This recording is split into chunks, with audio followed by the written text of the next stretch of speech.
সম্মানিত সুপ্রিয় দর্শক শ্রোতা দেশ ও প্রবাস থেকে যারা আমাদের সাথে সংযুক্ত আছেন, ভিডিও দেখতেছেন অথবা শুনতেছেন, সবাইকে জানাই আন্তরিক প্রীতি ও শুভেচ্ছা। বন্ধুরা, আমি কথা বলছিলাম সুইট একটি আপুর সাথে, প্রতিবেদন করবে, অডিও কলে সংযুক্ত হয়েছে আমার সাথে। কেন আসলো প্রতিবেদনে বিস্তারিত ভিডিওতে থাকছে, ভিডিওটা অবশ্যই কন্টিনিউ করবেন। আসসালামু আলাইকুম। ওয়ালাইকুম সালাম। আসসালামু আলাইকুম ভাইয়া। ওয়ালাইকুম আসসালাম, কেমন আছেন? ইনশাল্লাহ ভাইয়া ভালো আছি। আপনি ভালো আছেন? এই তো আলহামদুলিল্লাহ ভালো আছি। ভালো আছেন, ভালো থাকবেন, ভালো থাকাই কামনা করছি। তবে শুনতে চাচ্ছি আপনি প্রতিবেদনে কেন আসলেন, বলেন। প্রতিবেদনে আছি ভাইয়া, আমার তো বাবা মা নাই, একটা ছোট ভাই আছে, মাদ্রাসাতে পড়াই। আমি খুব কষ্টের ভিতরে আছি, মামার সাথে বাসা বাড়িতে একাই থাকি একটা ছোট ভাই নিয়ে। যে আলাদা ভাবে খাই, চলাফেরাই, চলতে ফিরতে খাইতে অনেক কষ্ট হয়, ভাইয়ের মাদ্রাসার খরচ চালাইতে কষ্ট হয়।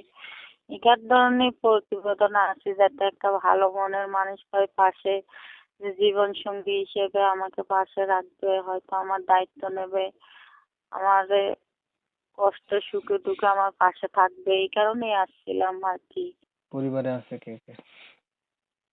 পরিবারে আছে বলতে আমি এখন একটা চাচার কাছেই থাকি, আমার চাচাই আছে। আপন বলতে আর কেউ নেই, বাবা মা নেই, আর একটা ছোট ভাই আছে। বাবা মা কোথায় গেছে আপনার?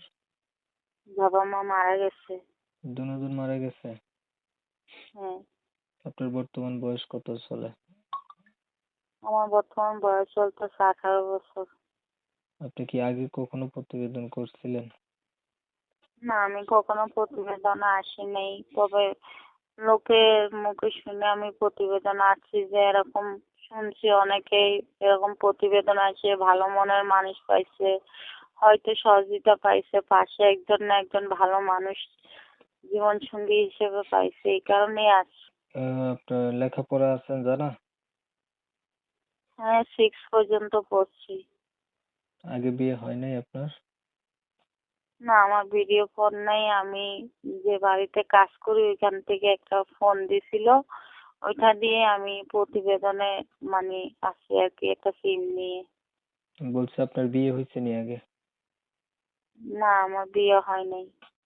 আপনার বিষয়টা আমি ক্লিয়ার করতেছি।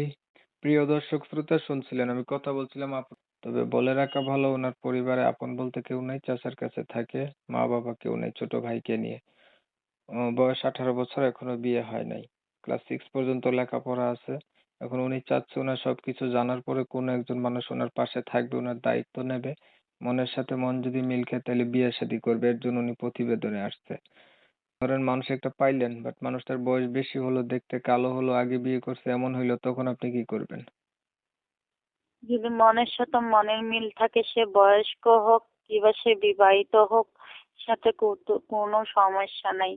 একটা মানুষের মনের আন্তরিকতার টান, ভালোবাসা হয়েছে, এটাই বড় কিছু আমি মনে করি। যে পাশে দাঁড়াবে, যে দায়িত্ব নেবে, সে বয়স্ক হোক আর সে বিবাহিত হোক, আমার প্রয়োজন একটা ভালো মনের মানুষ। সে বয়স হইলে আমার সমস্যা নাই, সে কালো হইলেও আমার সমস্যা নেই। আমি চাইবো সে যাতে আমাকে জীবন সঙ্গী হিসেবে আমাকে সারা জীবনের দায়িত্ব নেবে, পাশে রাখবে, এটাই। আচ্ছা, আগে কখনো প্রতিবেদন করেন নাই আপনি? না, আমি কখনোই প্রতিবেদন আসি নাই, প্রথম আসছি। ঠিক আছে, আর কিছু বলবেন? না ভাই, আর কিছু বলবো না। ভালো থাকবেন। দর্শক শ্রোতা, সময়ের কথা শুনে যাদের কাছে ভালো লাগছে, ভালো পাইছেন, কথা বলতে চান, যোগাযোগ করতে চান, করতে পারেন। ভিডিওটা ভালো লাগলে একটা লাইক দিবেন, শেয়ার দিবেন, ইমো মেসেঞ্জারে ছড়াই দিবেন, আপনাদের মতামতগুলো কমেন্টে জানিয়ে দিবেন। চ্যানেল ভালো লাগলে সরাসরি সাবস্ক্রাইব করে রাখবেন। অনেক সময় নিয়ে ভিডিও দেখছেন, ধন্যবাদ সবাইকে। সবাই ভালো থাকবেন, সুস্থ থাকবেন। আল্লাহ